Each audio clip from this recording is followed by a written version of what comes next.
अस्सलाम वालेकुम नाजरीन, मैं हूं आपका मेज़बान हाफिज़ महबूब अली। आप देख रहे हैं OTV न्यूज़। आज बात करेंगे खुसूसन जो पाकिस्तान में महंगी तरीन शादी हुई हैं उनमें से एक जो शादी जो चंद रोज़ कबल हुई है, जिसके बारे में बताया जा रहा है कि ये पाकिस्तान की तारीख की महंगी तरीन शादी है, जिसका जो तखमीना है वो 2 अरब रुपये बताया गया है। इस हवाले से ये बात की जाए शादी की तो मुख्तलिफ सोशल मीडिया चैनल्स और जो दीगर मीडिया हाउसेज हैं वहाँ पर इस शादी को लेकर काफ़ी चर्चा है और लोगों की ज़ुबान ज़द-ए-आम है। इस हवाले से जो मज़ीद मालूमात हैं जो कि हमारे साथ सीनियर तज़किया निगार अशरफ मेहताब साहब हैं वो इस हवाले से बताएंगे। उन्होंने खुद तहकीक भी की है कि ये शादी में क्या क्या मामला हुए, कितना पैसा लगा और ये कहाँ पे हुई और इस हवाले से FBI क्यों हरकत में आई। और इस हवाले से हमारे साथ सीनियर तज़किया निगार अशरफ मेहताब साहब मौजूद है, उनसे जानते हैं। जी अशरफ साहब बताइएगा, इस शादी के हवाले से कि कहा जा रहा है कि इसमें जो है 2 अरब रुपया जो है वो लागत आई है, क्या ये बात सच है? और इसमें जो नामवर फनकार थे उन्होंने परफॉर्म भी किया है, इस हवाले से आप क्या कहना चाहेंगे? हाफिज़ साहब बहुत मेहरबानी और OTV का भी बहुत शुक्रिया। देखिए बात यह कि आदमी जो कमाई करता है, जो पैसे कमाता है, तो इसलिए कमाता है कि उसने अपनी औलाद पे खर्च करने हैं, अपनी फैमिली पे खर्च करने हैं। तो इसमें तो कोई मजाका नहीं होना चाहिए कि किसी ने 2 अरब लगाया या किसी ने 2 अरब नहीं लगाया, करोड़ों लगाए हैं। मकसद कहने का ये है कि जो कमाया गया है, जो जिस ताजिर बरादरी की आप बात कर रहे हैं, एक जो है उनका तल्लुक गुजरांवाला से है और एक का लाहौर से है। तो इस हवाले से अगर देखा जाए तो वो दोनों ही बहुत साउंड पार्टी है। आज के अमीर नहीं है, वो पुराने अमीर है। इससे पहले भी उनकी 1-2 शादी हुई है, इसी धूमधाम से हुई है। इस शादी का चर्चा इसलिए ज़्यादा हो गया कि ये जो है बात इनकी सोशल मीडिया पे चली गई। कुछ उन लोगों ने खुद भी सोशल मीडिया को इन्वाइट किया हुआ था, उस हवाले से भी कुछ उन्होंने फुटेज खुद भी डाली उस पर। और दूसरा इसको बहुत ज़्यादा हाइप दे दी गई, जिसकी वजह से ये टॉक ऑफ द टाउन बनी रही है शादी जो है अब तक भी है। असल कारण ये है कि कुछ इसमें मुबालगा राय भी की गई है कई जगहों पे। कई हमारे एंकर ने जिन्होंने अपने YouTube चैनल बनाए हुए हैं और कई जो 1-2 चैनल है उस पर भी ये चला है इसके हवाले से कि 2 अरब रुपये 200 करोड़ रुपये इस पर सर्व किया गया। मैंने जो तहकीक की है उस हवाले से ऐसा नहीं है, इतने पैसे नहीं लगे। पैसे जरूर लगे हैं और महंगी शादी है। और ख़ास तौर पर जो शेखों के बारे में कहा जाता है क्योंकि ये शेख बरादरी थी जिनकी बेटी थी और जलाल सब्ज वाले थे जिनका बेटा था। और इसको अगर देखा जाए तो जो उनका कॉन्सेप्ट है शेखों के हवाले से, वो कहते हैं कि वो ज़्यादा पैसे नहीं लगाते किसी काम पे भी। लेकिन चूंकि ये मास्टर टाइल वाले हैं, इनका एक नाम है, मास्टर सिटी भी इनका मनसूबा है, इसके अलावा और भी मास्टर बिजनेस के नाम से भी बहुत सी कंपनी इनकी काम कर रही है और ये पाकिस्तान के अमीर तरीन लोगों में इनका शुमार होता है। तो देखा जाए तो अगर 2 अरब भी लगा ले तो इनके लिए कुछ भी नहीं है, मतलब जितनी उनके पास दौलत है। हाँ, ये जरूर होना चाहिए कि 2 अरब इन्होंने शादी पे अगर लगा लिए तो ये अपना पूरा टैक्स भी अदा करते हैं कि नहीं करते। तो इस हवाले से FBI जो छानबीन कर रहा है, जो FBI की कुछ थोड़ी बहुत रिपोर्ट्स मीडिया के थ्रू आ रही हैं, वो यही बताया जा रहा है कि करोड़ों रुपये जो वहाँ पे सजावट करने वाले थे उन्होंने लिए। इसके अलावा जो वहाँ पे जो लोग फनकार आए, ख़ासतौर पर इमरान हक के बारे में कहा जाता है, आतिफ असलम और राहत फ़तेह अली खान के बारे में कहा जाता है कि उन्होंने भी बहुत से पैसे लिए। यकीनी बात है, राहत फ़तेह अली का तो रेट ही आपके सामने है कि 45, 50 और 55 लाख से कम नहीं लेते। उन्होंने परफॉर्म किया और उनके बारे में ये कहा जा रहा है कि उन्होंने पैसे लिए अच्छे खासे। अच्छा उसके बाद आतिफ, हाँ जी। अच्छा मुताज़ साहब ये बताइएगा कि जैसा कि आपने कहा है कि वो FBI उसके तहकीकात कर रहा है, क्या ये पहले FBI, जैसा कि आपने बताया कि बड़ी स्ट्रॉन्ग पार्टी है, इनके पास अच्छा पैसा है, तो ये क्या पहले FBI के पास इनके टैक्स रिटर्न जमा नहीं होते थे और क्यों दोबारा ये कर रहे हैं? और उसके साथ साथ जो आपने बात की फनकार, इनमें जो है राहत फ़तेह अली खान जैसा आपने बताया कि 55 लाख रुपया लेते हैं, उसके अलावा आतिफ असलम वो भी 40 लाख से कम नहीं है। और उसके साथ साथ अबरारुल हक की बात की जाए, सबसे अच्छी बात यह है कि जो उलमाए कराम हैं वो भी आप देखें माशरे में बड़ा अहम रोल होता है। लेकिन इस शादी में जो है हमारे नामवर उलमाए कराम जिनमें मौला तारक जमील थे, उन्होंने 10 लाख रुपए लिए हैं। तो क्या आप नहीं समझते कि ये शादियों में जो है इस तरह का ट्रेंड जो है, उलमाए कराम लेंगे, ज़्यादा पैसे लेंगे, गरीब शादी लोगों की जो शादी होगी उसमें किस तरह लोग शिरकत करेंगे और उसमें एहसास कमतरी नहीं पैदा होगा? पाकिस्तान जैसे मुल्क में जहाँ पे आबादी जो है काफ़ी ज़्यादा जो आबादी है 90% लोग जो है खतरे गुर्बत से नीचे रहते हैं, क्या कहेंगे इस वाले से? देखिए कहा तो ये जाता है, इस्लाम तो ये यहाँ तक कहता है कि अगर आप अपने घर में आम खा रहे हैं तो आम खा के बाद आप जो है ना, आप गुठली है उसकी के छिलके वो बाहर सरेआम ना फेंकें। हो सकता है कि आपके पास साथ जो हमसाया आपका वो इतना गरीब हो कि उसके अंदर इस्तेदार ना हो कि वो अपने बच्चों को आम खिला सके, तो वो एहसास कमतरी का शिकार ना हो जाए। इसी तरह हमें अगर जो भी करना है, हमने अगर इस तरह की बड़ी शादी करनी है, जो भी उसकी हमें चाहिए कि इस तरह तशहीर ना करें कि वो लोगों के लिए मतलब उसमें असासे कमतरी पैदा हो जाए या सोचे वो, या कुछ लोग ऐसे हैं जो फड़ मारने के लिए करें और फिर कंधे चढ़ा लें अपने ऊपर वो शादी करके और बाद में उतारते फिरें। जहाँ तक आपने बात की FPR की कि उनको नहीं पता था, तो कुछ सॉरी इसमें ऐसी कंपनियाँ हैं जो सर्विसेज जिन्होंने प्रोवाइड की, खासतौर पे जो वीडियो बनी, वहाँ पे सजावट का काम हुआ, वहाँ पे फोटोग्राफी हुई, इसके अलावा मेकअप के हवाले से हुआ, तो वो हर 3 महीने बाद अपनी रिटर्न भरते हैं ये कंपनियों वाले। तो उसमें से बेचकर जितनी ये कंपनियाँ उन्होंने अपने जितने यहाँ से पैसे लिए, इतनी उन्होंने माजी में 2019-20 में जो रिटर्न भरी, तो उसमें तो अपना कारोबार भी उतना शो नहीं किया हुआ, तो टैक्स भी बहुत कम दिया है। तो ये सारे बाम इसी वजह से पैदा हुए हैं। और ये ख़ासतौर पे कहा जा रहा है कि एक हमारे दोस्त भी हैं, गौहर इजाज साहब, लेक सिटी के मालिक हैं, टेक्सटाइल टाइकून भी है, उनके बारे में भी ये आया कि ये 3 कंपनियां जो है, रोसा ब्लांका और इसके अलावा यूनाइटेड इवेंट्स और इसके अलावा एक KSK जो है वो उनकी है। हालांकि ये बिल्कुल गलत है, उन्होंने प्रेस कॉन्फ्रेंस में भी बात क्लियर की है। वो जिस तरह का कारोबार करते हैं, जिस सतह पे है, उनको ज़रूरत नहीं है इस तरह के कामों में आने की, और ना है। तो मेरा ख्याल है इसमें ज़्यादातर बालगा राय भी हुई है। इसी तरह अगर बाकी आप रोसा ब्लांका की बात करें तो मैं उसको विज़िट कर चुका हूँ, अभी 2 दिन पहले मैं वहाँ गया था, उनके डायरेक्टर से मिला हूँ मैं, शहबाज मुनीर उनका नाम है। तो उनसे यही मालूम करने गया था कि जी वाकई इतने पैसे आपने भी लिए होंगे, अगर इतने पैसे उन्होंने लिए तो उन्होंने फिर क्लियर किया कि ये जो रोसा ब्लांका है ये एक स्पेनिश मालिक हैं, शौकत महमूद उनका नाम है, उन्होंने ये स्टार्ट किया था, उन्होंने ख़रीदा था, और ये 450 कनाल के करीब है, ये 400 कनाल से ज़ायद है। और ये एक मिसाली सा जो क्लब बनाना जा रहे हैं, कंट्री क्लब जैसे आपके रॉयल पाम है, बाकी है, तो ये उससे भी बड़ा सेटअप लगाना चाह रहे हैं। तो उन्होंने फिर ये जॉइंट वेंचर किया है, जिनका मैंने अभी नाम दिया, जो डायरेक्टर है वहाँ पे शहबाज मुनीर साहब, उनसे और बाकी 1-2 पार्टियों से मिलके, तो वहाँ पे वाकई वो इस लेवल का क्लब बनने जा रहा है। अभी तो इब्तिदा है, उसकी पहली ये शादी इतनी हुई है और उसका इतना ज़्यादा उसकी धूप बच गई है, और उनको वो जवाब देने पड़ रहे हैं कि आपने बहुत ज़्यादा पैसे लिए। तो जब मैंने उनसे ये सवाल किया कि शहबाज मुनीर साहब आप बताएं कि आपने कितने पैसे लिए, आप टैक्स देते भी हैं कि नहीं, तो उनका कहना था कि पिछले साल ही हमने ये शुरू किया है, पिछले साल हमने अपनी ये कंपनी रजिस्टर करवाई है, अभी हमारी रिटर्न जाएगी। तो फिर बीच में कोरोना का सिलसिला आ गया, तो उसकी वजह से कोई फंक्शन नहीं हुआ। पहले ही ये कह रहे हैं कि फंक्शन हुआ है, और पहला ब्याह तो पहले ही फाप आ गया,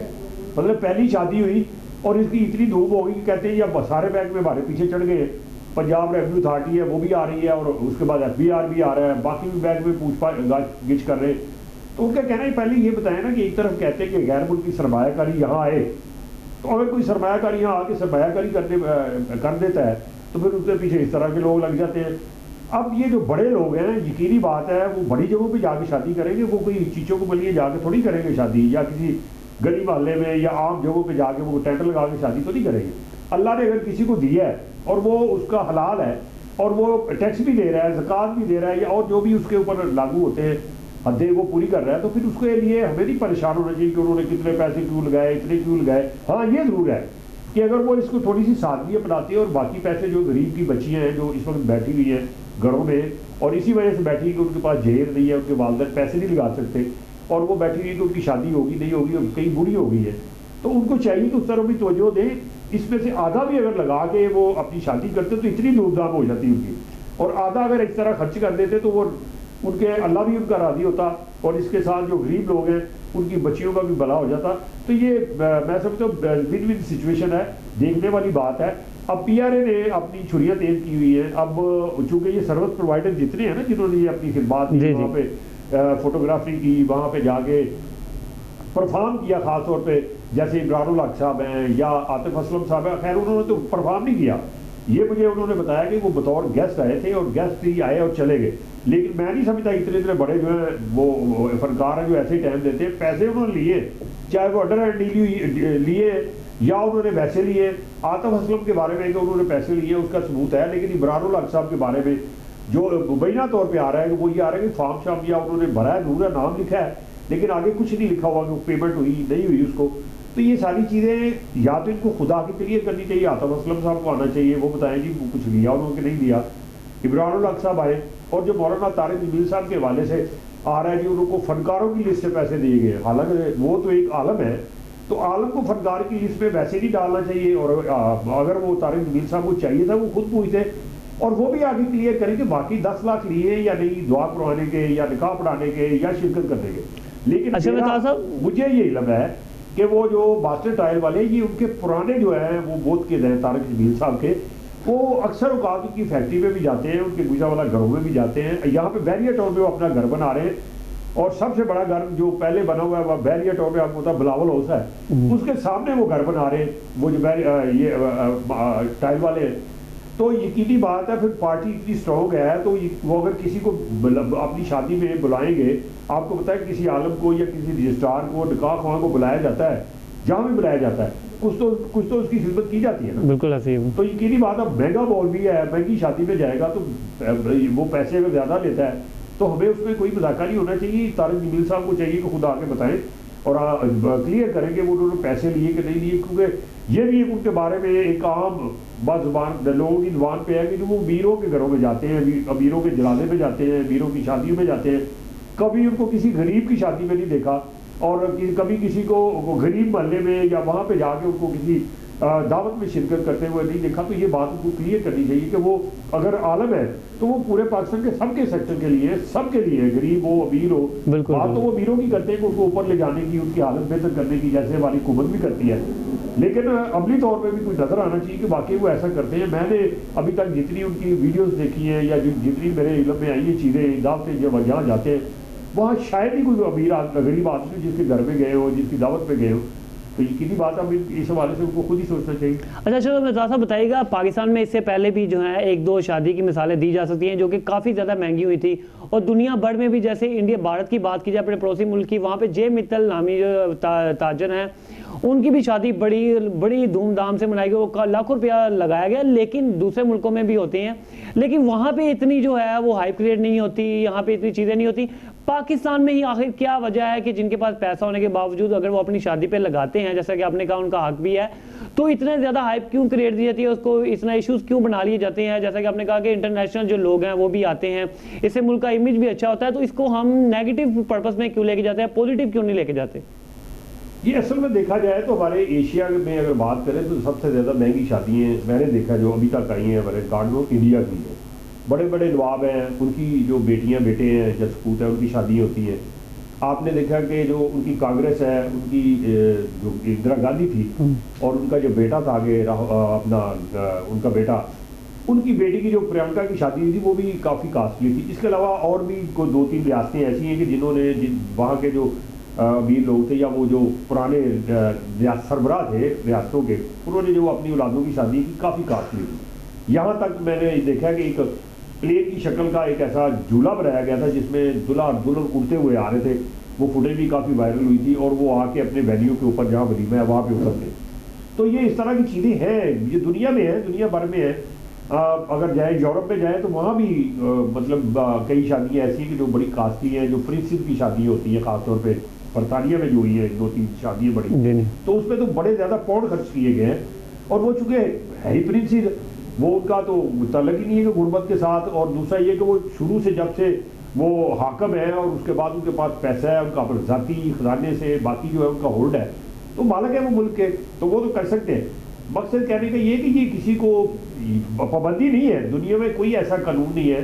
ना मैंने पढ़ा है, ना सुना है, ना देखा है कि वहाँ पर अगर ये कदम लगा दी जाए कि ये बंदा इतने पैसे क्यों लगा रहा है। मकसद कहने का ये है कि ये पैसे इसलिए लगाता है ना, जो कमाता है, तो अपनी औलाद पे नहीं लगा रहे तो किस पे लगाएंगे, लिहाजा इस पर बादर नहीं करना चाहिए कि ये इतने पैसे क्यों लगाए। हाँ ये ज़रूर है कि चूँकि इस्लामी मुल्क है और ख़ास तौर पे इस्लाम में थोड़ा सा ये रख रखाव का सिलसिला रखा गया है कि भाई गरीब की तरफ तवज्जो देनी चाहिए। अब उनकी जो स्कीमें हैं, मतलब रहायशी स्कीम भी है उनकी, इसके अलावा और भी काफ़ी सारे मनसूबे हैं। अब उसके हवाले से अगर वो ठीक बर्ताव कर रहे हैं अपने मुलाजमीन के साथ बाकी, और उनमें से कोई डंडी नहीं मारते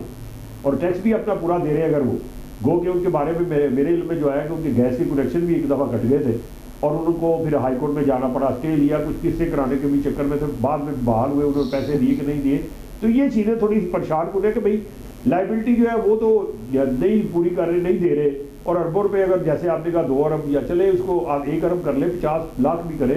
1 अरब भी कर ले, तो ये थोड़े पैसे नहीं है, ये बहुत ज़्यादा पैसे हैं। इससे कई हेल्थ सेंटर बन सकते हैं। अच्छा बता दो, ये आखिरी क्वेश्चन मुझे बताइएगा, मुझे ये बड़ी देर से ये सवाल तंग कर रहा है। जैसा कि आपने कहा कि राहत फ़तेह अली खान जो हैं और उसके साथ साथ आतिफ असलम और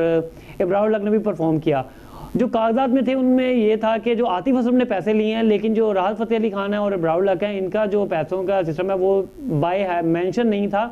तो मैं ये कहना चाहता हूँ कि आपको याद होगा कि 2018 में और 2019 के टैक्स रिटर्न में आते जो राहत फ़तेह अली खान है उन पे FBI की जानिब से जो है वो इंक्वायरी की जा रही है कि उन्होंने टैक्स पूरा नहीं अदा किया। तो ये कैसे हो सकता है कि पाकिस्तान का सबसे बड़ा जो है सिंगर और जो बाहर जाके करोड़ों रुपया लेते हैं और यहाँ पाकिस्तान में परफॉर्म के बिना पैसों के खड़े हैं, वो क्या आप ये नहीं समझते कि इनके टैक्टिक्स हैं जो टैक्स से बचने के लिए पैसे ज़ाहिर नहीं करते और इस तरह की बड़ी बड़ी शादियों में जाके ज़ाहिर कोई पैसे के बगैर तो नहीं करेगा। तो आप क्या समझते हैं ये FBI से बचने के इनके तरीके हैं कि क्या वजह है कि ये जो यहाँ से इस चीज़ों से भागते हैं? इससे पहले जैसे आपने कहा कि पिछले 2-3 साल से पहले तो इंडिया के अंदर वो परफॉर्म करते तो वहाँ पकड़े गए एयरपोर्ट के ऊपर, बिल्कुल, और उन्होंने टैक्सी का उन पर इल्ज़ाम लगाया कि टैक्सी अदा नहीं किया, पैसे लेके जा रहे हैं। और हमने कहा नहीं कि ये तो ऐसा हो नहीं सकता, लेकिन फिर बाद में यहाँ भी देखा, यहाँ भी 2-3 साल पहले, और उसके रिटर्न जो उन्होंने भरी उसके अंदर भी कोई उनको FPR को ये लगा कि इन्होंने कम भरी है, उसमें उस तरह से आमदनदार नहीं की जिस तरह से ये पैसे ले रहे हैं, अखराजात जो है ज़्यादा बढ़ा के बताए गए हैं और टैक्स नहीं दिया। उसका जवाब भी उनसे अभी लेना है, नोटिस उनको हुए थे, उसके बाद पता ही नहीं चला। ना FBR ने बताया कि वो पैसे ले लिए गए, ना राहत फ़तेह अली साहब ने कोई प्रेस कॉन्फ्रेंस की, ना क्लियर किया थे वो देने थे कि नहीं देने थे। तो यकीनी बात है ये जो पैसा आपकी जेब में आ जाता है, चाहे वो जायज़ या नाजायज़ है, इसको भाई निकाल के किसी को देना बड़ा मुश्किल काम है। आइंस्टाइन से किसी ने सवाल किया कि आपको सबसे मुश्किल काम कौन सा लगता है, तो उन्होंने कहा जी टैक्स देना मुश्किल काम लगता है। हालांकि जायज़ है, ये उन्हीं की एक तरह है, उसी तरह से है। तो ये लेना, टैक्स लेना और टैक्स देना दोनों ही बड़े मुश्किल काम है। किसी के जेब पॉकेट से पैसे निकलवाने ये भी मुश्किल काम है, और कोई बंदा रजा करना तौर पे उसके पास पैसे आ गए तो कुछ शायद ही बाई का लाल हो जो रजा करना तौर पे जाके दे भी ये इतने मेरे बनते हैं, आप टैक्स लेके रख लो। तो ये सारी चीज़ें तो है। आतिफ असलम के बारे में भी वो पैसे लेते हैं, यकीनी बात है वो टैक्स देते होंगे, आज तक उनके बारे में कोई नोटिस तो नहीं उनको हुआ, ना कोई ऐसी बात आई है। बाकी कई ऐसे फनकार हैं जिनके बारे में, मतलब फीमेल भी है उसमें मेल भी है, जिनके बारे में नोटिस आते रहते हैं और वो जाकर उनसे टाइम भी लेते हैं, फिर वो क्या होता है क्या नहीं ये फिर बाद में बताते नहीं, इसमें मुकमका भी कई जगहों पे हो जाता है और थोड़े बहुत पैसे टैक्स दे के कुछ डिले दे के बाद जो है दबा दी जाती है। तो ये सारी चीज़ें तो चलती हैं, लेकिन दुनिया में ऐसे नहीं होता। बाकी जगहों पे आप जहाँ हमने बात की, यूरोप के अंदर जहाँ बड़ी इस तरह की शादी होती है और या तकरीबात होती है बड़ी बड़ी, तो वहाँ पे लोग बच नहीं सकते। सिस्टम ऐसे है कि आपने एक चीज़ 2 आने की चीज़ भी लिया वो भी रिकॉर्ड में जानी है, आपने 2 करोड़ की लिया वो भी जानी है, 2 अरब की लिया वो भी जानी है, क्योंकि उन्होंने सिस्टम इस तरह से बनाए हुए हैं कि आदमियों का आदमियों के साथ रब्ता नहीं है ताकि मुकम्मल वाली बात ना हो। इलेक्ट्रॉनिक सिस्टम है, जदीद सिस्टम है। मैं किसी स्टोर से कोई चीज़ खरीदूंगा फ़ौरन वहाँ पे उसकी रिसीट पहुँचेगी, मैं कहीं और से कोई ट्रैवल करूँगा तो वो सारी चीज़ें आ जाएगी। पाकिस्तान अभी उस तरफ जा रहा है, अभी काफ़ी टाइम लगेगा, अभी हम इस लेवल पे नहीं पहुँचे। हमारे जो टैक्स वसूल करने वाले इदारे हैं, तो ये उसी वक्त तक ये सारी अभाव रहेगा जब तक हमारा वो सिस्टम एक मजबूत नहीं आ जाता और आपस में मिल मिलाने का तलक जो है ना वो ख़त्म नहीं होता। FBR को जाके कोई टैक्स देने वाला ना मिले, टैक्स FBR जो जाके उनको धमकियाँ ना लगाए, छापे ना मारे, गोदामों को सील ना करे, कारोबार को सील, दुकानों को, इस तरह का सिस्टम हो जाए कि हर कारोबार का उसके साथ लिंक हो। जैसे ही कोई ख़रीदता है कोई बेचता है तो वो सारी वहाँ पर चीज़ें पहुँचे और उसके बाद फ़ौरन साल के बाद वो उसका पता चल जाएगा, नितारा हो जाएगा कि टैक्स कितना बनता है, कितना दिया कितना नहीं दिया। तो ये सारे बाप इसलिए पाए जाते हैं कि ये चीज़ें अभी उस सतह पे नहीं पहुंची जिनकी अब मिसालें दे रहे हैं। तो अल्लाह करे ये जा तो रही है उस तरफ चली जाए तो यकीनी बात है फिर इस पे जब वो चली जाएगी तो फिर ये सारे मामला सीधे हो जाए। जी नाज़रीन, आपने से सीनियर तजिया निगार अशरफ मेहता साहब की हकाइक पर मबनी जो है बातें सुनी। उनका कहना था कि जो ये शादी हुई है बिल्कुल पाकिस्तान की तारीख में महंगी शादियों में से एक शादी है और इसी हवाले से इसका जो तखमीना बताया जा रहा है 2 अरब रुपये, वो 2 अरब नहीं 2 अरब से कम है। और इस तरह की जो मफीद मालूमात हैं मज़ीद देखने के लिए देखते रहिए OTV न्यूज़ और अपने मेज़बान हाफिज़ महबूब अली को इजाज़त दीजिए। शुक्रिया।